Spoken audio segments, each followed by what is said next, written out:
Assalamualaikum warahmatullahi wabarakatuh. Hello everyone, my name is Warisatul Husna, and today I would like to explain about discourse and society. So we have 4 important points about this material, which are a language as social and local practice, and then discourse and gender, and then discourse and identity, and discourse and ideology. So let's break down from the first one. The first one about language as social and local practice. As we know, our daily life is about social. It's about our social interaction with another person, alright? So, language as social practice is about how we talk with each other, like a style or a gesture, maybe me as a student and me as a friend, it would be different, right? Like me as a student, when I talk with my teacher, I would be like a polite and then use selected words and something more formal. But me and my friends, I would like to say anything what I want because it's informal relationship. It's about social practice. How about a local practice? So local, it's about a place and time where we are speaking. For example, in Indonesia, especially in Jakarta, people would like to say something or speak in two language, mixing bahasa and English. The situation can happen because the local culture and the environment, because there people usually speak in two language, like mixing Indonesian language and English, like code switching. And it's about a local practice. So language as social and local practice is how we speak to each other and to whom we speak and where the place we speak. And we move to the second point. It's about the discourse and gender. If we speak about gender, it's not only about the sexual or a biological sexuality, but gender, it's more about the performative and action, like what the person doing in their daily life. So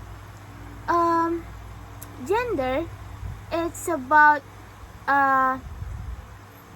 the person's action in daily life, and then how they talk with each other, how their style, and then their gesture. So gender, it's not the same as the sexuality. How about discourse, the relationship between discourse and gender? For example, we know the popular sentence like boys don't cry, right? So boys don't cry. It implies that a boys cannot cry. A boys implies as the masculine, like masculinity. But you know that in society, everyone can cry, right? So it's about the gender, discourse and gender. And also when someone getting married, and then we attend the occasion, and we as a woman would give an affirmation from the married people, especially the woman. Or we could say, oh, your dress is so beautiful, your makeup is stunning. Yeah, it's more about the affirmation. But if man and they have a conversation, it's more like they have a more informal conversation, maybe like their hobby, and yeah, something that's outside the context of the situation wedding itself. Maybe it's all about the discourse and gender. We move to the discourse and identity. Discourse and identity. So as we know that identity is about how we as for example, how I as myself can recognize by other. Also, we can have so many identity, like me as a student, or identity me as a son of my mother and father, and then me as a teacher maybe. So it could be so much identity from only just one person. Also in online media, example in Instagram and TikTok. So in Instagram, I would like to be a serious person and only share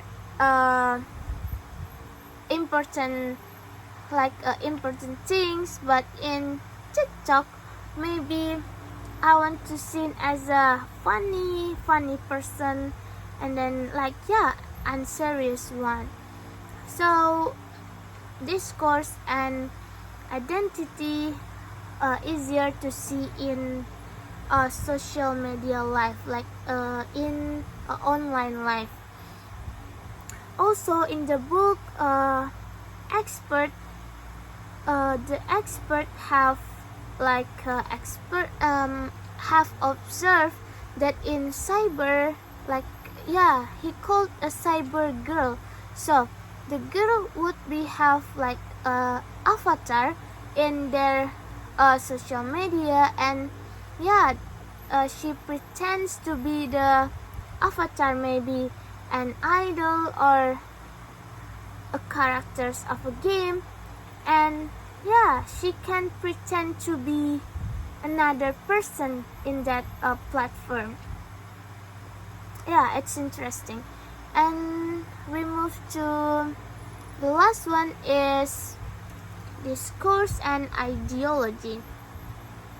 Before we explain more about the discourse and ideology itself is about our beliefs, assumption, and values that that occur in daily life, that it's a culture.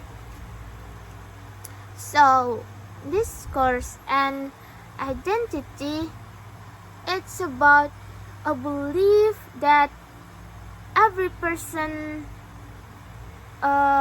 doing that things. For example, in advertisement, usually the beauty products use like a white skinned person to describe a beautiful woman. So people would entertain and buy the product because they want to be a beautiful too.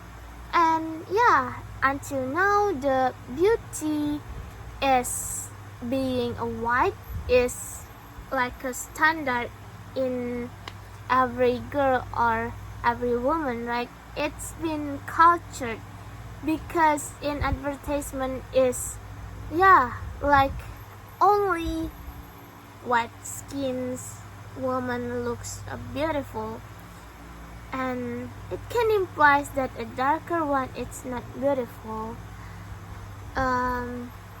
Yeah, I think that's all about discourse and discourse and ideology. And yeah, that's all about my opinion and my understanding about discourse and society. Assalamualaikum warahmatullahi wabarakatuh.